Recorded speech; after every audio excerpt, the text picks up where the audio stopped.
বাড়িতে এসে কলিং বেলে চাপ দিবা না। কলিং বেল, আপনাদের বাড়িতে কি বেল আছে? Calling bell. যত দামি বাসা। হ্যাঁ, বগুড়া রহমাননগরে আমার এক বন্ধুর বাড়ি। তা আমাকে মাঝে মধ্যে বলে, হুজুর একটু দোয়া করার জন্য আসবেন। আমি একদিন দোয়া করার জন্য গিয়ে ওখানে দেখি বাসার গেটে কলিং বেল। তা আমি তো কলিং বেলে খেয়াল করিনি, খালি সালাম মারতেছি, আসসালামু আলাইকুম ইয়া আহলাল বাইত, আসসালামু আলাইকুম ইয়া আহলাল বাইত। তো পাশে এক পানের দোকান বলতে, হুজুর আপনি যতই সালাম দেন দূর পর্যন্ত যাবি না। তা আমি বললাম তাহলে কি করব? বলে, ও যে দেখেন আপনি যাকে সালাম দিচ্ছেন ওই 6 তালাত থাকে। ধরে কোন কয় তালাত? 1 2 3 4 5 6, ওই 6 নম্বরে একটা টিপি মারেন। আমি 6 নম্বরে একটা টিপি মারছি, যে টিপি মারছি বিদেশি কুত্তার সাউন্ড। আমি ভয়ে 3 হাত পিছনে গেছি। দোকানদার বলতে, হুজুর পিছনে গেলেন কেন? আমি বললাম, ভাই কুত্তার সাউন্ড। কই হুজুর এই কলিং বেলের সাউন্ড এরকমই। হ্যাঁ, কুত্তার সাউন্ড দিছে। তো কিছুক্ষণ পরে লোকটা বের হয়ে আমাকে সালাম দেওয়া, বলে হুজুরা কখন আইসেন? আমি তখন আসি ভাই, কিন্তু এই সাউন্ডটা এরকম। বলে, হুজুর ফকিরের অত্যাচার হুজুর, এখনকার ফকিরেরা কলিং বেলে চাপ দেয় ভিক্ষা চায়। আমার এক বন্ধু কইছে, কুত্তার সাউন্ড ঢুকাতে ফকির আর ভিক্ষা চাবি না। এক ফকির কেবল ভিক্ষা চাওয়ার জন্য কলিং বেলে চাপ মারছে কুত্তার সাউন্ডে, ওই যা ভিক্ষা করছিল ব্যাগ ফেলা দিয়ে মারছে। তো আশেপাশে যত ফকির আছিল সমস্ত ফকিরকে বলছে, 1 নম্বর 2 নম্বর 4 নম্বর 5 নম্বরে টিপি মারবি, খবরদার 6 নম্বরে মারিস না, কারণ 6 নম্বরে কুত্তা আছে। তোর এখন কি আছে? আপনার বলেন তো 6 নম্বরে মানুষ আছে না কুত্তা আছে? মানুষ আছে। যাই ফকিরকে ভিক্ষা দিবার চাই না বলে কুত্তার সাউন্ড কলিং বেলে লাগাই দিছে, ও আসলে দোপা মানুষ না, ও হলো সুম্মা রাদাদনাহু আসফালা সাফিলিন, ও পশুর চাইতো জঘন্য। জোরে কথা ঠিক কি? বক্তারা ঠিক নাই, এই কারণে মানুষ ভালো হচ্ছে না। আপনার বলেন তো, আল্লাহর নবীর চাইতে ভালো বক্তা পৃথিবীতে আর কেউ আছে? সেই বক্তা আবু জেহেলের কাছে কতবার গেছে? 400 বার। আল্লাহর নবী বললেন, আমি আবু জেহেলের কাছে 400 বার কলেমার দাওয়াত দিলাম, এরপরও আবু জেহেল কলেমা গ্রহণ করে নাই। কিন্তু আমার আলী যদি আবু জেহেলকে দাওয়াত দিবার যাইতো, তাহলে মনে হয় আবু জেহেল কলেমা গ্রহণ করত। এই কথাটা খেয়াল করবেন। আল্লাহ রাসূল বললেন, আমি গেছি কতবার?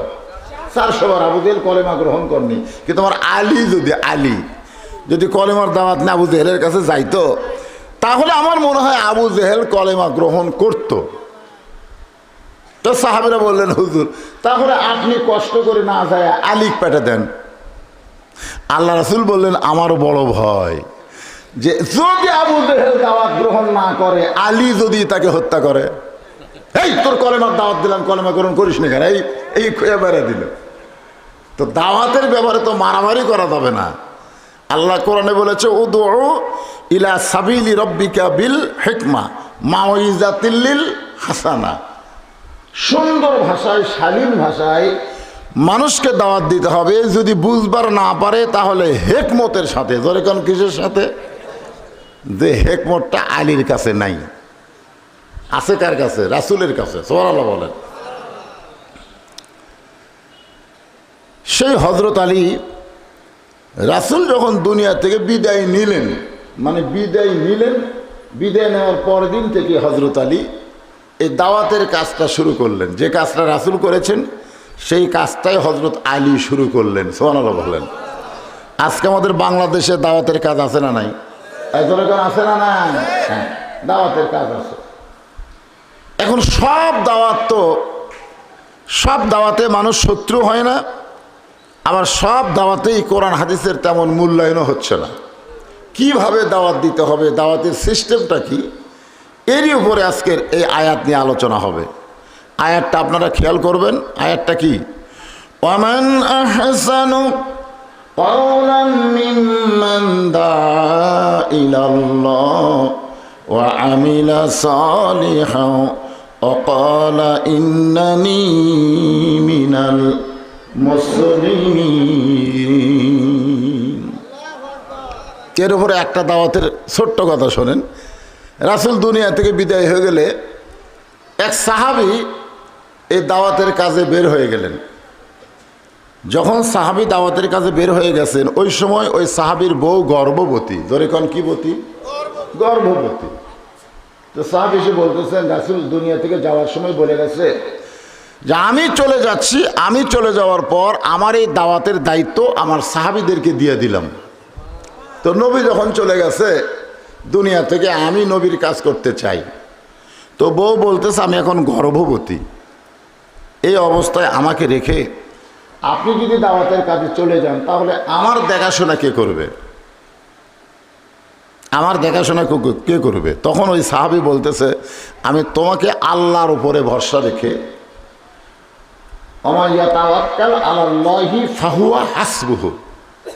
আমরা কেউ কিছু করতে পারবো না, যা কিছু করবে কে করবে? আমি বাড়িতে থাকলেও তোমার উপকার করতে পারবো না, আবার যদি নাও থাকি আল্লাহ যদি চায় তোমার কোনো সমস্যা হবে না। বউকে একথা বলে লোকটা দাওয়াতের কাজে বের হয়ে গেছে। দাওয়াতের কাজ করতে করতে দাওয়াতের কাজে এত মজা, বুঝলেন? ঈদের দিনে আমার এলাকার মসজিদে কতগুলো লোক আছে নোয়াখালী থেকে। ধরে কোন কোন খালি? নোয়াখালী। তা আমি ওদেরকে বললাম, কে রে ভাই, ঈদ উল ফিতর আপনাদের বাড়িতে বৌসল নাই? তো আছে হুজুর। তো বৌসল বাদ দেয় আপনারা এই অন্য এলাকায় এসে দাওয়াতের কাজ করতেছেন। বলে হুজুর দাওয়াতের কাজে এত মজা, এলে ঈদ টিদ কিছুই ভালো লাগে না। মানে দাওয়াতের কাজে এত মজা, ঈদ টিদ কিছু ভালো লাগে না, ঈদের চাইতেও বেশি আনন্দ দাওয়াতের ভিতরে। তো ওই সাহাবীটা দাওয়াতের কাজ করতে করতে প্রায় 27 বছর, জোরে বলেন কয় বছর?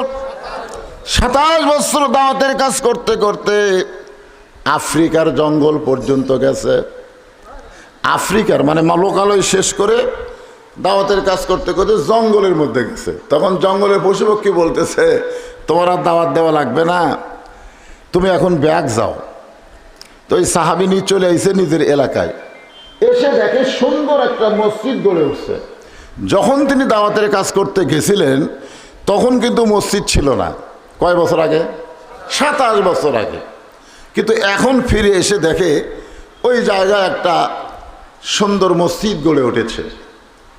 সাহাবীর মনে বড় বাসনা, যদি আল্লাহর ঘরে ঢুকে 2 রাকাত নামাজ পড়তে পারতাম। রাসূল বলেছেন তোমাদের সামনে যদি কোনো মসজিদ দেখতে পাও, যদি নামাজের সময় না হয়, ওই মসজিদের মধ্যে ঢুকে 2 রাকাত দুখুলুল মসজিদ যদি নামাজ আদায় করো, একটা ওমরা হজের সওয়াব আল্লাহ তোমাদের আমল নামায় দিয়ে দিবে।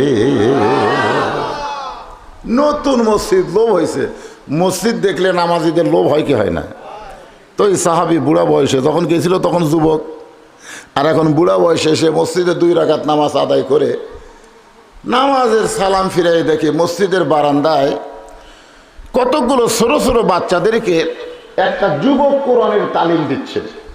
একটা যুবক কি দিচ্ছে? কোরআনের তালিম দিচ্ছে, কোরআন শিক্ষা দিচ্ছে। খায়রুকুম মান তাআল্লামাল কোরআনা ওয়া আল্লামাহ। ওই ব্যক্তির চাইতে উত্তম কোনো ব্যক্তি নাই যে ব্যক্তি মানুষকে কি করে? আল্লাহর কোরআন শিখেছে এবং কোরআনের শিক্ষা দেয়। জোরে কোন সুবহানাল্লাহ। তো এই বুড়ো সাহাবী মনে মনে কয়, আল্লাহ কি সুন্দর একটা যুবক, এরকম একটা যুবক যদি আমার সন্তান হতো। সুবহানাল্লাহ। কোরআন শিখেছে এবং অপরকে কোরআনের শিক্ষা দেয়, এইরকম একটা ছেলে যদি আমার হতো। এই কথা বলে বুড়ো সাহাবী যে এলাকা থেকে গিয়েছেন সে এলাকার মধ্যে ঢুকতেছেন। এখন যুবক ছোট ছোট বাচ্চাদেরকে কোরআনের তালিম দিতে দিতে চিন্তা করে, এও আছে না মানুষটা মসজিদে 2 রাকাত নামাজ পড়লো, আবার যেই দিকে যাচ্ছে এই দিকে শুধু একটাই বাড়ি, সে বাড়িতে আমার মা আর আমি থাকি, আর তো কোনো বাড়ি নেই, তাহলে বুড়াটা যায় কোথায়? যুবক আল্লাহর কোরআনের তালিম বাদ দিয়ে ওই মুরব্বীর পিছনে পিছনে রওনা দিল। পিছন থেকে ডাক দেওয়া যাবে না। আল্লাহর নবী বলেছেন তুমি যদি কাউকে সালাম দিবার চাও তাহলে পিছন থেকে সালাম দেওয়া যাবে না। কারোর সঙ্গে যদি কথা বলতে চাও তাহলে কথা এমনি এমনি বলা যাবে না, সালাম দেওয়ার পরে কথা বলা লাগবে। হাদিস শরীফে আছে আসসালামু ক্বাবলাল কালাম। আপনি যত কথাই বলেন সালামের পরে বলা লাগবে, সালামের আগে কোনো গল্প চলবে না। তো যুবক দৌড়ে গিয়ে মুরব্বীর সামনে দাঁড়ায় আসসালামু আলাইকুম ইয়া শায়েখ আব্দুল্লাহ। রে বুড়ো আল্লাহর বান্দা, তোমার প্রতি আল্লাহর রহমত বর্ষিত হোক। তো এখন মুরব্বী বলতেছে ওয়ালাইকুম আসসালাম। তো যুবক বলতেছে আপনি এদিকে কোথায় যাবেন? মুরব্বী বলতেছে এইদিকে আমার একটা বাড়ি আছে, এদিকে আমার একটা বাড়ি আছে। যুবক বলতেছে না, এদিকে কোনো বাড়ি নাই, একটাই বাড়ি, সেই বাড়িতে আমার মা আর আমি থাকি, আর কেউ থাকে না। মুরব্বী বলতেছে এই এলাকায় তো আমার বাড়ি ছিল, আমি একটু খোঁজ করে দেখি। যুবক বলতেছে কোনো বাড়ি নাই, আপনি খোঁজ করে কেমনে দেখবেন? মুরব্বী যখন যাবার চায়, যুবক মুরব্বীর হাত ধরে বলতেছে আমার মা বড় পর্দানিশী, কিন্তু আমি গরিব বলে ঠিক মতো বাড়ির প্রাচীর দিতে পারি নাই। আপনি একজন অচেনা পুরুষ মানুষ যদি এদিকে যান আর আমার মায়ের সঙ্গে হঠাৎ যদি দেখা হয়ে যায়, তাহলে আমার মায়ের পর্দার খেলাপ হয়ে যাবে। মুরব্বী বিশ্বাস করেন এদিকে কোনো বাড়ি নাই, একটাই বাড়ি। যুবক যখন মুরব্বীকে হাত ধরে টানাটানি করে, এমন সময়ে মা জানলা দিয়ে তাকায় দেখে তার ছেলে যেই মুরব্বীকে হাত ধরে টানাটানি করতেছে, এই মুরব্বী হলো তার জন্ম দেওয়া বাবা। এই মুরব্বী তার জন্ম দেওয়া কি বাবা। মা জানলা দিয়ে বলতেছে বাজান, যারা হাত ধরে টানাটানি করতেছো সে লোকটা অচেনা কেউ না, তুমি চিনবা না। তুমি যখন পেটে ছিলে তখন এই মানুষটা নবীর দিনের কাজ করতে গিয়া আমাকে গর্ভবতী রেখে চলে গেছে, আর 27 বছর পরে আবার ফিরে আইছে। যুবক মুরব্বীকে হাত ধরে বাড়িতে নিয়ে যে 3টা প্রশ্ন করছে। ধর এখন কয়টা? 1 নম্বর প্রশ্ন হলো যে প্রত্যেকটা সন্তান জন্ম নেওয়ার পরে তার বাবা তাকে আদর করে, কোলে কাকালে লালন পালন করে। এখন আমার বয়স হয়েছে 27 বছর। কত বছর? আমি আপনার কোলে চলবার চাই, আমি আপনার কান্দে চলবার চাই, আপনি কি আমারে নিতে পারবেন? মুরব্বী বলতেছে সম্ভব না। তাহলে আমার 27 বছরের আদর সোহাগ ফেরত দেন। 2 নম্বর প্রশ্ন হলো আপনি যখন দাওয়াতের কাজে গেছেন তখন আমার মা ছিল যুবতী, এখন হয়ে গেছে বুড়ি। আমি বহুদিন দেখেছি আমার মা, আমি ঘুমানোর পরে জানলার ধারে দাঁড়ায় দাঁড়ায় কান্দে আর বলে একা একা কেন ভালো লাগে না, কোনো কাজে মন যেন বসে না। আমার মা তার যৌবনের 27 বছর শেষ করে এখন বুড়ি হয়ে গেল। আমার মায়ের এই যৌবনের স্বামীর মহব্বত আপনাকে ফেরত দেওয়া লাগবে। 3 নম্বর কথা হলো প্রত্যেকটা স্বামীর উচিত হলো তার স্ত্রী এবং সন্তানকে লালন পালন করা। আপনি সেইটা বাদ দিয়ে দাওয়াতের কাজ করলেন। এখন বলেন এই দাওয়াত কি ইসলামে সঠিক? বাপের কাছে 3টা প্রশ্ন করছে। ধরে এখন কয়টা? এখন আমি আপনাদেরকে যে আয়াতে কারিমে নিয়ে তাফসীর করব, সেই আয়াতের আলোকে দেখেন তো দাওয়াত কারে কয়। বোঝা লাগবে তো নাকি? কোন বহু দাওয়াতের পথ আছে, দাওয়াতের সিস্টেম আছে, কিন্তু নবীর সিস্টেম কোনটা? নবী কিভাবে দাওয়াত দিতে বলেছেন, আল্লাহ নবী কিভাবে দাওয়াত দিলেন, সাহাবেরা কিভাবে দাওয়াত দিয়েছেন। কারণ যত রাত্রি নবী দাওয়াতের কাজ ফিরে আসুক, খালি দরজার ডাকে খাদিজা, সঙ্গে সঙ্গে দরজা খুলে যায়। আল্লাহ রাসূল বলে খাদিজা, আজ পর্যন্ত কোনোদিন দেখলাম না যে আপনি ঘুমে আছেন, ডাক দাও মাত্রই আপনি দরজা খুলে দেন। খাদিজা বলে হুজুর আমি জানি আপনি যতই দাওয়াতের কাজ করেন আপনি বউকে ভুলে যান নাই, আপনি বউয়ের কাছে আসবেন, এই জন্য স্বামীর অপেক্ষায় আমি দরজায় দাঁড়িয়ে থাকি। সুবহানাল্লাহ কন, সুবহানাল্লাহ আসতে কন, জোরে কওয়া যায় না? তাহলে আমি যেখানে ওয়াজ করতে এসেছি আমার বউ কিন্তু ধান্দাত আছে, যতই ওয়াজ করুক রাত 1টা 2টার মধ্যে আমার স্বামী আসবে। জোরে কোন কথা ঠিক কিনা? আর একবার আয়াতটা শোনেন।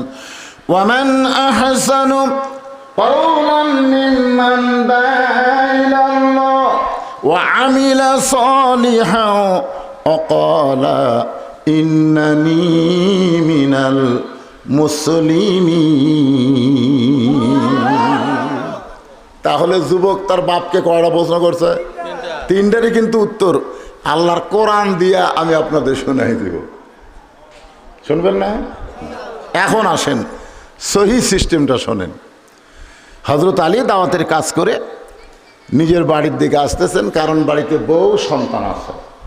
আশা লাগবে না? আসতেছেন। হযরত আলী যখন দাওয়াতের কাজ করে নিজের বাড়ির দিকে আসতেছেন, এমন সময় দেখে রাস্তার পাশে একটা মানুষ পড়ে আছে। একটা মানুষ পড়ে আছে, মরে আছে না জীবিত আছে ওইটা বোঝার উপায় নাই। হযরত আলী চিন্তা করলেন, মরা মানুষকেও সালাম দেওয়া যায় আছে না নাই? আপনি যখন গোরস্থানে পাশে দিয়ে যাবেন, রাসূলের সুন্নত কি? সালাম দাও, সালাম দাও। হয়তো আপনারা বলবেন, হুজুর এরা তো উত্তর দিবার পারবে না, তাহলে কি সালাম দেওয়া যাবে? এই জন্যই সালাম দিবেন, আপনার সালাম হবে গোরস্থানের জন্য দোয়া। ধরে কোন ঠিক কিনা? এই জন্য আপনারা গোরস্থানের পাশে দিয়ে গেলে সালাম দেন না? কি সালাম দেন? আসসালামু আলাইকুম ইয়া আহলাল কুবুর। এ কবরবাসী, তোমাদের উপর আল্লাহ রহমত বর্ষিত হোক। আল্লাহ রাসূল বলেছেন, তোমরা বলো তোমরা যেখানে শুয়ে আছো অতি সত্বর আমরাও তোমাদের পথের যাত্রী হচ্ছি। জোরে কোন কথা ঠিক কিনা? হযরত আলী জীবিত না মৃত এইটা যাচাই করার জন্য সালাম দিলেন, আসসালামু আলাইকুম ইয়া আব্দুল্লাহ। সঙ্গে সঙ্গে লোকটা মাথা উঁচু করে বলতেছে, এই মিয়া, এই মিয়া কাকে বলতেছে? কেরে দাওয়াতের কাজ যতই হযরত আলী করুক, তাই বলে তার একটা ডিগ্রি আসাদুল্লাহিল গালিব আছে না নাই? হযরত আলী কয়, মিয়া আমি তোমারে সালাম দিলাম আর তুমি সালামের উত্তর না দিয়ে বলতেছে এই মিয়া। লোকটা বলতেছে, আমারে সালাম দিয়ে লাভ কি? আমার পেটের মধ্যে ক্ষুধার আগুন জ্বলতেছে। আজকে 2 দিন হলে না খাওয়ার কারণে আমার পেটের মধ্যে ক্ষুধার আগুন জ্বলতেছে। তুমি যতই সালাম দাও ওই সালাম খালি স্লিপ মারবে, স্লিপ মারা বলছেন না? আমার শরীরের উপর দিয়ে স্লিপ মারবে, আমার পেটের ক্ষুধা নিবারণ হবে না। সালামের দরকার নাই, যদি পারো টোপলা থেকে আমাকে একটু খাবার দাও। আল্লাহ রাসূল বলেছেন, ইন্নাল জান্নাতা তুশতাকু ইলা খামসাতি নাফারিন, নিশ্চয় 5টা দলের জন্য আল্লাহর জান্নাত আশা করে আছে। তার মধ্যে একটা দল হলো অমুতিমুল জাইয়ান, যারা ক্ষুধার্তকে অন্ন দান করে। তুমি আরে সালাম দিছা, তোমার সালাম তো কাজ হচ্ছে না, বরং যদি পারো টোপলা থেকে আমার কিছু খাবার দাও। হযরত আলীর অত্যন্ত শরীরে রাগ ধরে গেল, কিন্তু এমন সময় আল্লাহর কোরআন হযরত আলীর সামনে দাঁড়িয়ে বললেন, আম্মা সাইলা ফালা তানহার, সাইলকারীর সঙ্গে খারাপ ব্যবহার করা যাবে না। আমাকে বলতে তো, হুজুর একটু টাকা দেন হুজুর। তা আমি কইলাম, ভাঙতি নাই। কি নাই? ফকির রাগ করে বলতেছে, পান খাওয়ার সময় ঠিকই ভাঙতে হয়, চা খাওয়ার সময় ঠিকই ভাঙতে হয়, আর আমরা টাকা চালিয়ে কই ভাঙতি নাই। আপনারা বলেন, ফকির যে কথা কইছে ওর কান সাটাকে চল মারা দরকার না। কিন্তু আমি চিন্তা করলাম, ফকির যে কথাটা কইছে কথা তো ঠিক। আমি চা খাওয়ার সময় টাকা ভাঙ্গা চা খাই, পান খাওয়ার সময় টাকা ভাঙ্গা পান খাই, আর ফকির ভিক্ষা দেওয়ার সময় ভাঙ্গাই না কেন? আল্লাহর কোরআন বলতেছেন, আম্মা সাইলা ফালা তানহার, আলী রে সাইলকারীর সঙ্গে খারাপ ব্যবহার করো না। আলী বলতেছে, ভাইজান এই টোপলার মধ্যে আমার কোনো খাবার নাই, আমি দাওয়াতের কাজ করে বাড়ির দিকে যাচ্ছি। ওই যে দেখতেছ আমার বাড়ি, ওই বাড়ি পর্যন্ত যদি তুমি যাবার পারো তাহলে আল্লাহর হস্তে তোমাকে খাবার দেব ইনশাআল্লাহ। লোকটা বলতেছে, তোমার ওই বাড়ির দরজা পর্যন্ত যাওয়ার কোনো শক্তি আমার নাই, যদি দরজা পর্যন্ত নিবার চাও তাহলে আমাকে কান্দে করে নেওয়া লাগবে। আপনারা বলেন, ফকির যদি কারো কান্দর চড়বার চায়, ওই যে বাড়িতে 2 দিন হলে না খাওয়ার কারণে আমার দেহটা এত দুর্বল হয়ে গেছে, ওই বাড়ি পর্যন্ত যদি নিবার চাও তাহলে আমাকে কান্দে করে নেওয়া লাগবে। হযরত আলী আল্লাহর কোরআনকে মহাব্বত করে ফকিরকে কান্দে করে বাড়ির দরজা পর্যন্ত নিয়ে এসে চিন্তা করতেছে, এখন এই কাদের ফকিরকে আমি নামায় রাখবো কোন জায়গায়? আল্লাহর কোরআন বলতেছে, আলী রে হাসরের ময়দানে আমি যখন বলবো বান্দা তোর দরজায় ভিক্ষা করতে গেছিলাম, তুই আমারে ভিক্ষা দিলি না কেন? বান্দা বলবে আল্লাহ আপনি কবে ভিক্ষা করতে গেলেন, আপনি তো ফকির না। আল্লাহ তখন বলবে তোর দরজায় যখন কোনো ফকির ভিক্ষা করতে গেছিল, আমি আল্লাহ তখন ফকিরের সঙ্গে ছিলাম। এখন আপনার বলেন আল্লাহ ধনীর সঙ্গে ছিল, এ কথা কোনো কিতাব আছে? আল্লাহ কার সঙ্গে? তাহলে আপনারা যখন কোনো খাই দায়ের অনুষ্ঠান করেন তখন ধনী ধনী মানুষকে আপনারা চেয়ার টেবিলে বসান, আর যারা ফকির মিসকিন তাদেরকে আপনারা কোথায় বসান? কথা কন না কেন, কোথায় বসান? চট বসবে দেন, ফকির ওই পালার কাছে যা, বাঁচলে পাবো, তাছাড়া পাবি না। আল্লাহ গাই কে রে, তোর বাপের রুহের মাগফিরাতের জন্য তুই খাওয়ার আয়োজন করলি, ধনী ধনীদেরকে খাওয়ালি, আর ফকিরদেরকে পালার ধারে বসালি, বাঁচলে দিবি না বাঁচলে দিবি না। এই অনুষ্ঠান করাতে তোর বাবার জাহান্নাম হবে। জোরে কোন কথা ঠিক কিনা? কারণ একটা ধনী মানুষকে খাওয়ান চলবে না। একটা ধনী মানুষকে খাওয়ালে আপনি সওয়াব পাবেন না। কাদের খাওয়ালে পাবেন?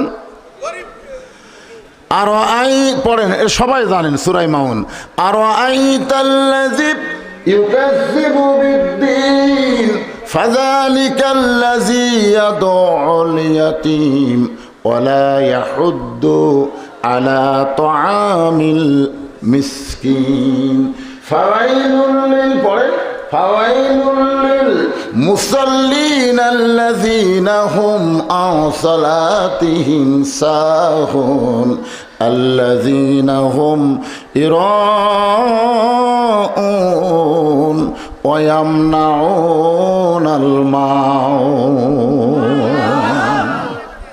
এখন কান্দে রেখে আলী চিন্তা করতেছে এ ফকিরকে মাটিত রাখবো, মাটিত, কারণ ফকিরের সঙ্গে কে আছে?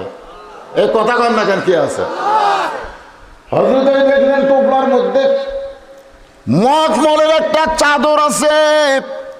আল্লাহ কোরআনে বলেছেন লান তানানুল বিররা হাত্তা তুনফিকু মিম্মা তুহিব্বুন। তুমি যদি আল্লাহকে খুশি করবার চাও, তোমার সবচাইতে মহব্বতের জিনিসটাই আল্লাহরে বিছায়া দাও। তাহলে গোটা টোপলার মধ্যে একটা কি আছে? মখমলের চাদর, যেটা হযরত আলী গায়ে দিয়ে নামাজ পড়ে, সেই চাদরটা মাটিতে বিছাইয়া দিয়া ফকিরকে বসাই দিলেন। মখমলের চাদরে ফকিরকে বসাইছেন। আপনার বলেন তো এটা কি কেবলমাত্র কিসের জন্যে? আল্লাহর কোরআনকে মহব্বত করে হযরত আলী চাদরের মহব্বত অন্তর থেকে বের করে দিয়া ওই মখমলের চাদরে ফকিরকে বসায় দিয়া এখন হযরত আলী কয়েকদিন পর দাওয়াতের কাম সেরে বাড়িতে আসতেছেন। আল্লাহ রাসূল বলেন তোমরা যখন বাহির থেকে বাড়িতে আসবা, হযরত আলী সালাম দিছে, আসসালামু আলাইকুম ইয়া আহলাল বাইত। যেই মাত্র হযরত আলী সালাম দিয়েছে তখন অন্দর মহলে ছিল ফাতেমা। ফাতেমা ছিল কোথায়? অন্দর মহল। আমার মায়েরা যারা বসে আছেন শোনেন, প্রত্যেকটা মুসলমানের বাড়িতে একটা অন্দর মহল থাকতে হবে, যেই মহলে পাইকারি হারে সবাই ঢুকতে পারবে না। প্রত্যেকটা মুসলমানের বাড়িতে একটা কি মহল? অন্দর মহল থাকতে হবে। শোনেন মনোযোগ দিয়ে, সে অন্দর মহলে সবাই ঢুকতে পারবে না। ইমাম গাজ্জালিকে বলা হলো অন্দর মহল মানে কি? ইমাম গাজ্জালি বললেন অন্দর মহল মানে কবর। অন্দর মহল মানে কবর। জোরে কোন অন্দর মহল মানে কবর। সবাই বলতে যে হুজুর কবর দেখি বুঝালেন। ইমাম গাজ্জালি বললেন একটা মেয়ে মানুষ মারা গেলে যে সমস্ত পুরুষ মানুষ ওই মেয়েটার লাশ কবরে নামাতে পারবে, কেবলমাত্র তারাই অন্দর মহলে প্রবেশ করবে, অন্য কোনো পুরুষ অন্দর মহলে প্রবেশ করতে পারবে না। এখন আপনারা বলেন একটা মেয়ে মানুষ মারা গেলে তার লাশ কারা কারা কবরে নামায়? পাইকারি হারে সবাই? পাইকারি? যদি শালি মরে, আব্দুল্লাহ ভাই যদি বলে আমার আদরের শালি আমি লাশটা কবরে নামাবো, কথা কর না কেন? বারে কথা কর না কেন? যদি চাচাতো ভাই, মামাতো ভাই, ফুফাতো ভাই, দেখছেন আপনারা ফতুয়া দিচ্ছেন, হবে না? সবাই বলছে না শালি মরছে, দুলা ভাই লাশ স্পর্শ করা যাবে না। দুলা ভাই সাইডে যায় খালি হাসতেছে, বলে হাসিস কেন? বলে এই শালি যখন জীবিত আসলো আমি টাকা দিবার চাইনি রে, আমার হাত ধরে জোর করে আমার তা 500 টাকা আদায় করছে। টাকা দেয়নি, জোর করে টাকা 500 আদায় করছে। মোটর সাইকেল কিনছি, নিচে দোপা পিছনে উঁচে, শালিক লিছি, শালি আমাকে চাপা ধরলো, একঘর নিষেধ করলো না যে দুলা ভাইয়ের শরীর স্পর্শ করা যাবে না। তো জীবিত অবস্থায় শালিক কত স্পর্শ করলাম, কেউ নিষেধ করলো না। আর মরার পরে হাত দেওয়া যাবে না? তখন একজন বলতেছে আমাদের বাংলাদেশে জীবিত অবস্থায় পর্দা না করলেও মরার পরে করে। আমাদের বাংলাদেশের মেয়েরা মরার পরে 5 কাপড় পরে, জোরে কোন কথা ঠিক কিনা? আর যেটা অবস্থায় ঠিক মতো কাপড় নাই। দেখবেন পুরুষের 3টা কাপড়, মেয়েদের 5টা। এই 5টার মধ্যে 2টা কাপড় মেয়েদের, একটা হলো সিনা বান, আর একটা হলো মাথা বান। 2টা কাপড় বেশি, এই সবাই জোরে ঝাঁকি দেখাবেন। একটা হলো সিনা বান আর একটা হলো মাথা বান। আমাদের এলাকার এক মানুষ বলতে চুল চুল, মানে চুল কিনতেছে। তো মেয়ে মানুষেরা যে সারা মাসে যে চিরুনি দিয়ে হাঁসরা চুল জমিছে, ওই চুল নিয়ে যায় দিচ্ছে। ওই আবার ওই 1 টাকার ওজনে চুল 50 টাকা, 1 টাকা কাঁচা টাকা শোনেন, কাঁচা 1 টাকার ওজনে চুল 50 টাকা। তাহলে এখন মেয়ে মানুষ চুল দিচ্ছে, তো বলতেছে ভাবি সামান্য চুল লাগবে। তখন বলতেছে তুমি একটু ধৈর্য করো, আমি বাড়ি করতেছি। তা চিরুনি দিয়ে হাঁসরা মানে মুড়া চিরুনি দিয়ে, বুঝলেন, চুল ছিঁড়া অক দিয়া। আপনারা বলেন তো, যেই চুল পরপুরুষের জন্য দেখা যায় নাই, সেই চুল যদি একটা ফেরওয়ালা লাড়িয়া সাড়িয়া নেয়, ওরা লাড়া ছেড়া নেয় না, তাহলে আপনি বলেন আপনার বউ যদি মাথার চুল বেছে আর রাস্তার একজন ফেরওয়ালা যদি লাড়িয়া ছেড়া কিনে, তাহলে আপনি মরদের খবর কি? এই পুরুষ মানুষ, আপনার বউ যেন মাথার চুল কোনোদিন বিক্রি করতে না পারে, এখন তাকে খেয়াল করার দরকার আছে না নাই? না আপনার বাড়িয়ালিতে বলতেছি না, আমি সবার লক্ষ্যে বলতেছি। কারণ চুল যখন বেচা কেনা হচ্ছে, তাহলে তো অবশ্যই হচ্ছে না, আপনাকে এলাকাতে আসে না? আমি তো নিজেই দেখছি ভাইজান। আমার মায়েরা বোনেরা একটু খেয়াল করবেন, মাথা কেন বাঁধবে মরার পরে? মাথার চুল কোনো পুরুষ মানুষ যেন দেখতে না পারে। সিনায় কেন বাঁধে? এই বুকের প্রতি মরদের একটা নজর থাকে, এই জন্য মরার পরে কাপড় দিয়ে বাঁধে। মরার পরে যদি 5 কাপড় দিতে হয়, জীবিত অবস্থায় তাদেরকে 5 কাপড় পরিধান করা লাগবে। অকরণা ফি বুয়ুতিকুন্না ওয়ালা তাবাররাজনা তাবাররুজাল জাহিলিয়াতিল উলা। ফাতেমা ছিলেন অন্দরমহলে, জোরে গান কোথায়? অন্দরমহল থেকে খুশি হয়ে গেছে যে দাওয়াতের কাম শেষ করে স্বামী ঘরের দরজায় সালাম দিল। আল্লাহ রাসূল বলেছেন, স্বামী যদি দরজায় সালাম দেয়, তুমি যদি দৌড়ে গিয়ে স্বামীর জন্য দরজা খুলতে পারো, তুমি স্বামীর জন্য দরজা খুললে না, তুমি যেন জান্নাতের জন্য দরজা খুললে। তাহলে স্বামী যদি দরজায় ডাক দেয়, বউ যদি দৌড়ে এসে দরজা খোলে, ওই কি স্বামীর জন্য খুললো না জান্নাতের দরজা খুললো? আপনার বলেন তো, এই জান্নাতের দরজা ধনী মানুষের বউ বেশি খুলতেছে না গরিবের বউ? কারণ ধনী মানুষের বউ তো দরজা খোলার টাইম নাই। সাহেব যদি এসে বলে ম্যাডাম বা কলিং বেলে চাপ দিল, তখন কাজের বুয়াক বলতেছে যা যা সারাচ্ছে দরজা খুলে দে। একটা ধনীর বউ দরজা খোলে না, আর গরিব বউ যদি দরজা খুলতে দেরি করে, ওর মাথার বাড়ি পড়বি। জোরে কথা ঠিক না?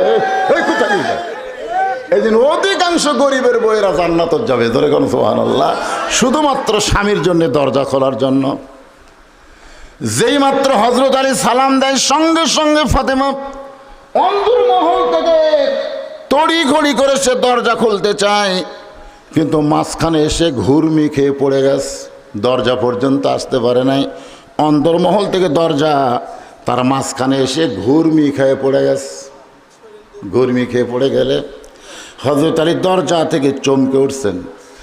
যদি ফাতেমা দরজা খোলে নাই, বাড়ির মধ্যে ঘুরমি খেয়ে পড়ে গেছে, কিন্তু হযরত আলী চমকে উঠছেন। চমকে ওঠার কারণ হলো ইত্তাকু ফিরাসাতাল মুমিনিনা ফাইন্নাহু ইয়ানজুরু বিনুরিল্লাহ। যারা প্রকৃত মুমিন হবে তারা চাইলে দুনিয়া থেকে আল্লাহর আরশ পর্যন্ত দেখতে পাবে। সুবহানাল্লাহ। আমরা তো দেখতেছি, আপনারা দেখতেছেন না। আল্লাহ পাক আমাদেরকে দেখাচ্ছেন যে 23 সাল দুর্ভিক্ষের বছর নয়, 23 সাল হচ্ছে পরিবর্তনের বছর। ধরে কোন কথা ঠিক কিনা?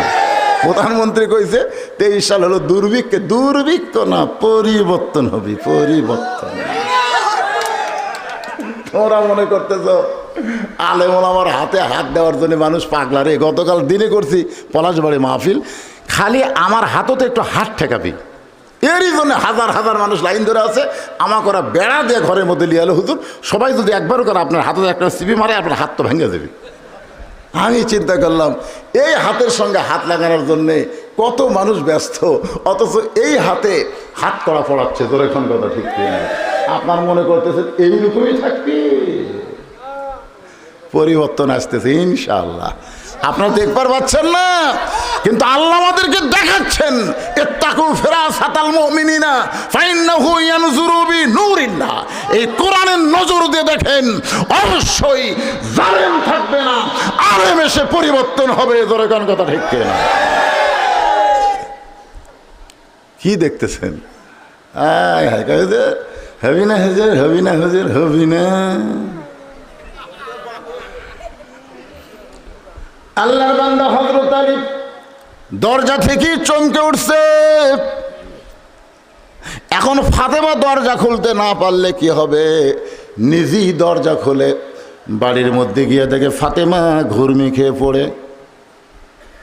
আলী কান্দার বলে, ফাতেমা এইভাবে ঘুরমি খেয়ে পড়ার কারণ কি? ফাতেমা বলে, স্বামী গো, আমার বড় ভাগ্য খারাপ, আমার বড় ভাগ্য খারাপ। আমি স্বামীর জন্য দরজা খুলতে পারলাম না। আমার মতন দুর্ভাগা নারী কে আছে দুনিয়ায় যে স্বামীর জন্য দরজা খুলতে পারলো না? আলী বলে, ফাতেমা রে, দরজা খুলতে পারলো কি হয়েছে? ঘুরমেকে পড়ার পিছনে কারণ কি? ফাতেমা বলে, স্বামী গো, আজকে 3 দিন হলে এই পেটের মধ্যে কোনো খাবার ঢোকে নাই। হযরত আলী ফাতেমার কপালে চুমু দেয়। ফাতেমা মুচকি মুচকি হাসে, কারণ পেটের ক্ষুধা দূর হয়ে যায় যদি স্বামীর ভালোবাসা বউ পেয়ে যায়। ফাতেমা মুচকি মুচকি হেসে চোখের পানি বের করে বলে, স্বামী গো, মনে কষ্ট নেবেন না, আমি 3 দিন হলে না খেয়ে আছি। এটা বলতে চাচ্ছিলাম না, কিন্তু যখন শুনলেন এই কারণেই আপনার কাছে বললাম। কিন্তু আপনি কি জানেন আপনার হাসান হোসাইন আজকে 2 দিন হলে কোনো কিছু খায় নাই। ক্ষুধার জ্বালায় বারবার আমার কাছে খাবার চায়, কিন্তু আমি খাবার দিবার পারি না বলে 2টা সন্তান কাঁদতে কাঁদতে ঘরের মধ্যে ঘুমায় গেছে। শুধু একটা কথা বলে, বাবা না আসলে আমাদের খাবার হবে না। আমি খাবার দিতে পারিনি বলে 2টা সন্তান কাঁদতে কাঁদতে ঘরের মধ্যে ঘুমায় গেছে। সঙ্গে সঙ্গে হযরত আলী চিৎকার করে বলে, মাবুদ, আমার বিবি 3 দিনের না খাওয়া, সন্তান 2টা 2 দিনের খায়নি, আর কান্দে করে ফকির নিয়ে বসে রেখেছি দরজা। ফকির বসে আছে কোথায়? হায় হায় রে, আমার চাইতে বড় ফকির এই দুনিয়াতে কেউ নাই। কিন্তু আমি ফকিরকে কান্দে করে দরজায় নিয়ে আসলাম। যেই ফকির সালাম দিলে কই, এই মিয়া। এখন সেই ফকিরকে যদি গিয়া বলি মাফ করো, যদি ফকিরকে যায় বলি, বাবা ফকির মাফ কর রে, ফকির মাফ করবে? যে রাগের ফকির। হযরত আলী কি করবেন এমন সময়? অনুনাজ্জিলু মিনাল কুরআনি, পড়েন যারা পারেন হাফেজ সাহেব। অনুনাজ্জিলু মিনাল কুরআনি মা হুয়া শিফাউ ওয়া রাহমাতুল লিল মুমিনিন। এর বাংলা অর্থ হলো, সব সমস্যার সমাধান দিতে পারে আল কোরআন। আপনি যে অবস্থায় থাকেন না কেন, আপনার সমাধান আল্লাহর কোরআন দিয়ে দিবে। আপনি অভাবে আছেন, আপনি অসুখ হয়েছে, আপনি বিপদে আছেন, সব কিছুর সমাধান আল্লাহর কোরআনে আছে না নাই? যখন আছে না নাই, তাহলে একটা স্লোগান দেওয়া লাগবে বাজান। আমি যে বলবো সব সমস্যার সমাধান আপনার বলবেন দিতে পারে আল কোরআন। বলতে পারবেন না? সব সমস্যার সমাধান দিতে পারে আল কোরআনের আলো। ঘরে ঘরে না, কত ওয়াজ করলাম আপনাকে এলাকায়, সব জায়গায় আল কোরআনের আলো। কোরআন হাদিস যেখানে দুনিয়ার মুসলমান। হ্যাঁ, আমি অবশ্য ওই যে উপজেলা চেয়ারম্যান পদে দাঁড়াবার চাইছিলেন, মানে আমার এত জনপ্রিয়তা বুঝলেন আমার এলাকা। এখানে ছোটো ছোটো তো শুরু করে মেয়ে মানুষ মরদ মানুষ সবাই। আমি মনে করলাম একটা আবার একটু চেয়ারম্যান হই। তখন কিছু লোক এসে আমাকে কয়, হুজুর নাউজুবিল্লাহ নাউজুবিল্লাহ, হুজুর খবরদার, আপনাকে আল্লাহ যে সম্মান দিছে এই খামাখা এই খারাপ জায়গাতে আপনি যাবেন কেন? তা আমি কইলাম, পাগলা, উপজেলা পরিষদ খারাপ তোদের কে বলেছে? আসলে উপজেলা পরিষদ খারাপ না, যে মানুষগুলো আমরা ভোট দিয়ে পাঠাচ্ছি তারা হচ্ছে খারাপ। ধরে আজকে তারা গান বাজনা করতে আপত্তি করবে না, কিন্তু কোরআনের মাহফিলের হক কথা তারা বলতে দিবে না। ধরে কথা ঠিক গল্প শোনায় আমার ইউনিয়ন, তোর ইউনিয়ন যদি ফুলগুলো হয় অভিমানে ঝরে যায়, আমি মালা গেথে বলো কারে পরাবো, সে যে কেন এলো না কিছু ভালো লাগে না, কবরে আসুক তারে আমি। খালি মোরা কবর যারে ঠেলা কাক কয় বুঝতে পারবি। বাল তুসিরুনাল হায়াতাদ দুনিয়া ওয়াল আখিরাতু খায়রু ওয়া আবকা। আল্লাহর কোরআন বলে, আলিফ, যদি কিছু পাবার চাও, ইয়া আইয়ুহাল্লাযীনা আমানুস্তাঈনু বিস-সাবরি ওয়াস-সালাহ ইন্নাল্লাহা মা'আস-সাবিরিন। সঙ্গে সঙ্গে হযরত আলী যেখানে ফাতেমা ঘুর্মিকে পড়ে আছে, বুঝলেন, ওনার পাশেই জায়নামাজ বিছাইছে। জায়নামাজ বিছাইয়া 4 রাকাত সালাতুল হাজত নামাজের নিয়ত করেছে। 4 রাকাত নামাজ পড়ে আল্লাহর কাছে বলতেছে, আল্লাহ, আমি রাস্তার একটা ফকিরকে, মনোযোগ দিয়ে শুনবেন, রাস্তার একটা ফকিরকে ভিক্ষা দেওয়ার জন্যে, খাবার দেওয়ার জন্যে কান্দে করে আমার বাড়ির দরজায় বসে রাখছি, কিন্তু বাড়ির মধ্যে ঢুইকা দেখি আমার চাইতে বড় ফকির কেউ নাই। আমার ফাতেমা 3 দিন হলে খায়নি, আমার হাসান হোসেন 2 দিন হলে খায় নাই। এখন আমি কি করবো আল্লাহ? আমি ফকিরকে গিয়ে যদি বলি মাফ করো, যেই ফকির সালাম দিলে কয় এই মিয়া, সেই ফকির তো মাফ করবে না। আমি এখন 4 রাকাত নামাজ পড়ে তোমার দরবারে ফকির হয়ে কান্দি, আল্লাহ, আমার ফাতেমার জন্য নয়, আমার হাসান হোসেনের জন্য নয়, দরজার ফকিরের জন্য একটু ভিক্ষা দাও। কারণ বউ যদি না খায়া থাকে আমার অসম্মান হবে না, আমার সন্তান যদি না খাইয়া থাকে আমার অসম্মান হবে না, কিন্তু দরজার ফকির যদি খালি খালি ফেরত যায় আমি আলীর বড় অসম্মান হবে। আল্লাহ তুমি বলেছ, তো ইজ্জু মান তাশা ওয়া তুযিল্লু মান তাশা বিয়াদিকাল খায়র ইন্নাকা আলা কুল্লি শাইইন কাদির। হাত তুলেছে কার কাছে? আল্লাহ রে, আল্লাহ, আল্লাহ, এই ফাতেমার জন্য না, আল্লাহ হাসান হোসেনের জন্য নয়, ওই দরদার ফকিরের জন্য একটু খাবার দেওয়া। আল্লাহ, চোখের পানি দিয়ে গাল ভিজে যাচ্ছে, বুক ভিজা যায়, কিন্তু খাবার আসে না।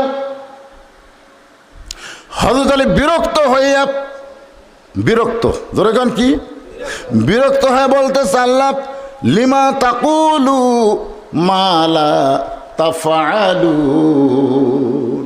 তুমি কোরআনে বলেছ, কি বলেছ? তুমি যেটা বলো সেইটা আমল করো না, সেই মানুষটা ভালো না। আমি আপনার বলেন, আমি যেটা ওয়াজ করি সেটা আমল না করে আমি ভালো, এজোরখান আমি ভালো। তো আল্লাহ তুমি কইলা ফকিরকে ফিরাইও না, তোমার কথা মতো আমি ফকিরকে কান্দে করে বাড়ির দরজাত রাখা দিয়েছি। এখন তুমি যদি আমাকে ফিরে দাও তাহলে আমি বুঝলাম তোমার কথা অনুযায়ী কাজ নাই। তুমি বলছো ফকিরকে ফিরাইও না, এখন তুমি যদি হামাক ফিরে দাও তাহলে বোঝা গেল তুমি খালি বলতিছে, তোমার কোনো কাম নাই। মনোযোগ বাদ এমন কায়দায় যখন আল্লাহরে কইছে, সঙ্গে সঙ্গে জান্নাত থেকে এক টোপলা খাবার হযরত আলীর হাতের মধ্যে পড়ে গেছে। আপনার বলেন তো, দুনিয়ার কোনো ধনী মানুষের বাড়িতে যদি কর্মা পোলা পাক হয়, গোস্তের পাক হচ্ছে, মাছের ভাজি হচ্ছে, তাহলে আশেপাশের গরিব বাড়ির লোকেরা কি গন্ধ পায় না? সুগন্ধ পায় না? আল্লাহ রাসূল বলেছেন, তুমি ধনী মানুষ, তুমি ভালো কিছু পাক করতে গিয়ে যতদূর পর্যন্ত তোমার খাবারের সুগন্ধ গেছে ততদূর পর্যন্ত গরিব খুঁজে খুঁজে যদি খাবার না দাও, তুমি জান্নাতে যাবার পারবা না। কি মনে করতেছেন?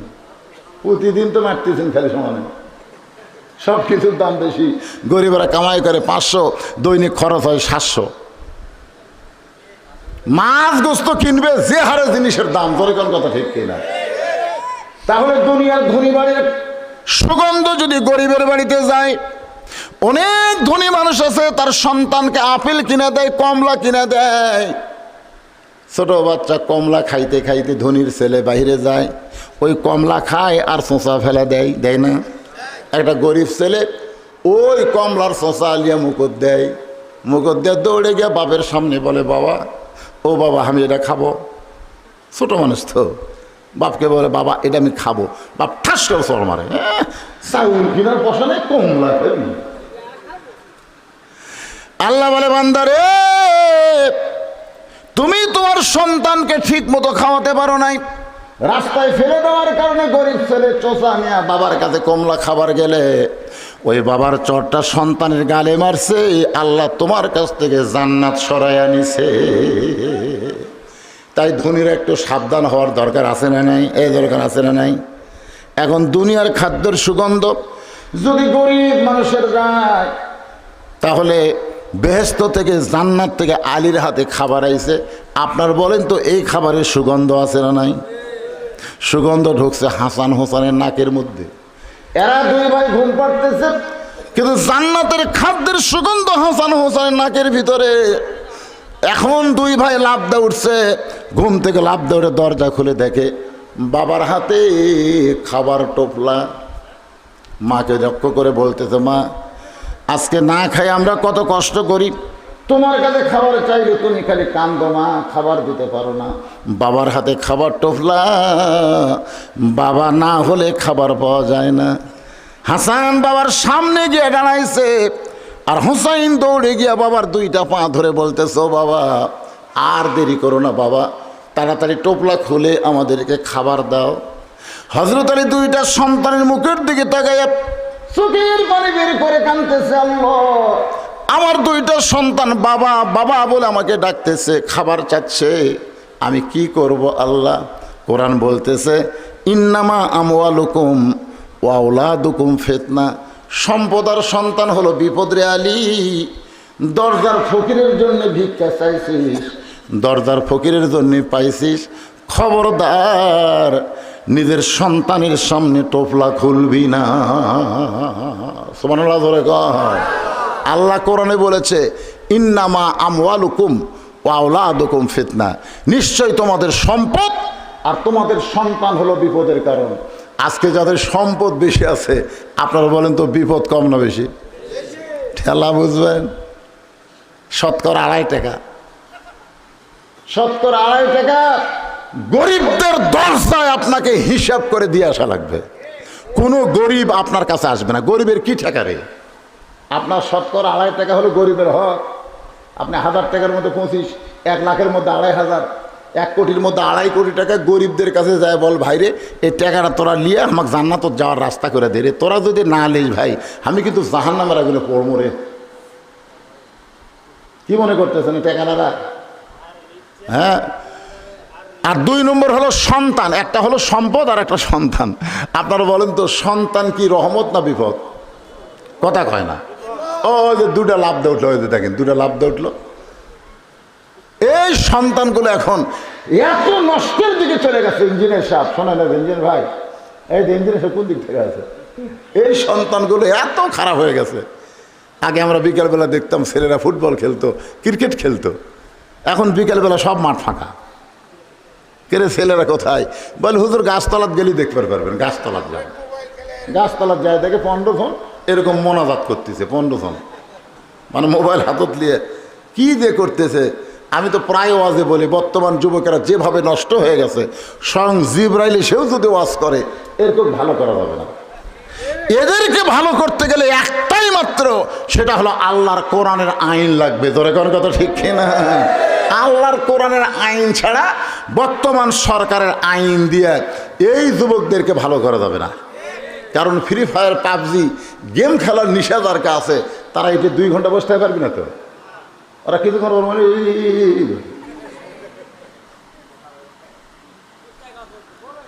তাহলে আল্লাহ কি বলতেছেন? ইন্নামা আমওয়ালুকুম ওয়া আওলাদুকুম ফিতনা, নিশ্চয়ই তোমাদের সম্পদ আর সন্তান হলো বিপদের কারণ।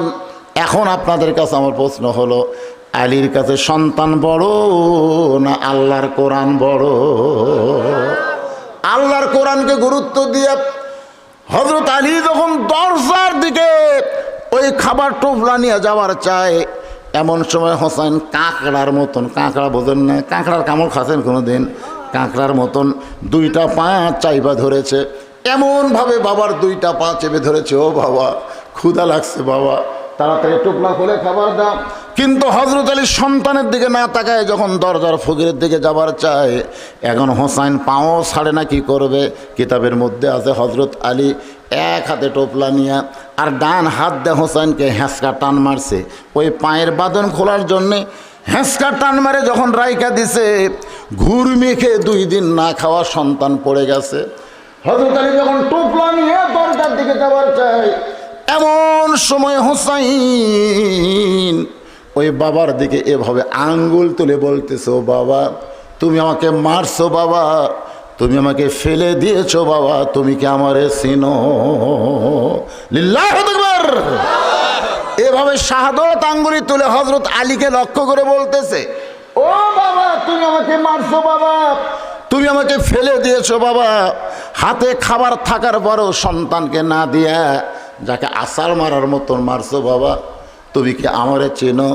এভাবে যখন বারবার বলতেছে তুমি কি আমারে চেনো, ফাতেমা ডুকরে ডুকরে কাঁদতেছে।